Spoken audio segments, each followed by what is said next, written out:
प्रगतिशील समाज पार्टी बिहार में राजनीतिक पार्टी के रूप में है।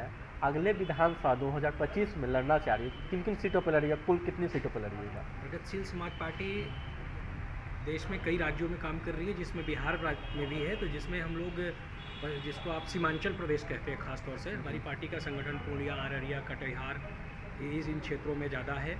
और औरंगाबाद हो गया, जमुई हो गया। तो इस तरीके से लगभग हम लोग 15 से 20 सीटों पर प्लानिंग कर रहे हैं आगामी 2025 के विधानसभा चुनाव में बिहार राज्य से। विधानसभा चुनाव में किस मुद्दे को लेकर आप उतरिएगा? विधानसभा चुनाव की ही बात नहीं है, जहाँ तक आज मुद्दे की बात है तो बिहार के साथ साथ पूरे देश में बेरोजगारी बहुत बड़ा मुद्दा है और महंगाई एक बहुत बड़ा मुद्दा है। और जो सबसे बड़ी बात है कि आज की राजनीति जो है मुख्य मुद्दों से भटकाने की राजनीति हो रही है, कि जो आज जनता से जुड़े हुए मुद्दे हैं, बेरोजगारी है, नौजवानों को रोजगार नहीं मिल रहा है, युवा हमारा रोजगार के लिए भटक रहा है। बिहार में भी एक बहुत मूलभूत मुद्दा है। बिहार की प्रतिभा इंजीनियरिंग कॉलेजेज, मेडिकल कॉलेजेज और सिविल सर्विसेज में बहुत अच्छी प्रतिभा का प्रदर्शन करती है, लेकिन इसको अन्य नौकरियों में और ख़ास तौर से हमारे बिहार के नौजवान जो है पूरे देश में दूसरी जगहों पर माइग्रेट होते हैं, इसको जो है देखने की ज़रूरत है। बेरोजगारी की भी बात की, कैसे दूर करेंगे सर बेरोजगारी? अब बेरोजगारी उद्यम लगाकर और तरह तरह के जो हमारा युवा है उसकी प्रतिभा का आकलन करके उसको समायोजित किया जाएगा। ऑलरेडी आपके गवर्नमेंट में भी बहुत सारा वैकेंसीज है जो पूरा फुलफिल नहीं होता है। पिछली सरकार में यहाँ के पिछले सरकार में जो सहयोगी पार्टनर रहे तेजस्वी, उनके प्रयास से कुछ नौकरियां दी गई और ख़ास तौर से उन्होंने जब ऐलान किया तो दूसरी नीतीश कुमार ने भी ऐलान किया था। तो उस समय तो अलग अलग थे वो लोग चुनाव के समय, लेकिन बाद में एक भी हुए तो कुछ थोड़ा बहुत काम हुआ। प्रतिस्पर्धा में ही मैं कहूँगा उस तरह का काम हो। किसी भी तरीके से हमारे युवाओं को रोजगार की ज़रूरत है आज।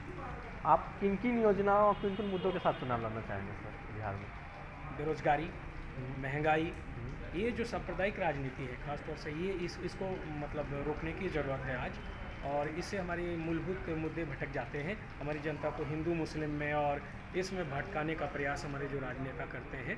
इस मुद्दे को रोकने की ज़रूरत है और बेरोजगारी को आगे ले आने की ज़रूरत है, महंगाई को आगे ले आने, मुद्दा तो सर पूरा जनगणना यहाँ पे बिहार की सरकार ने जबकि कर दिया है तो, लेकिन उसका जो नीतिगत रूप में जब तक हम उसके आंकड़ों को लागू नहीं करेंगे तब तक उस जनगणना का भी एक तरीके से आंकड़ों के अलावा कोई महत्व नहीं रह जाता है।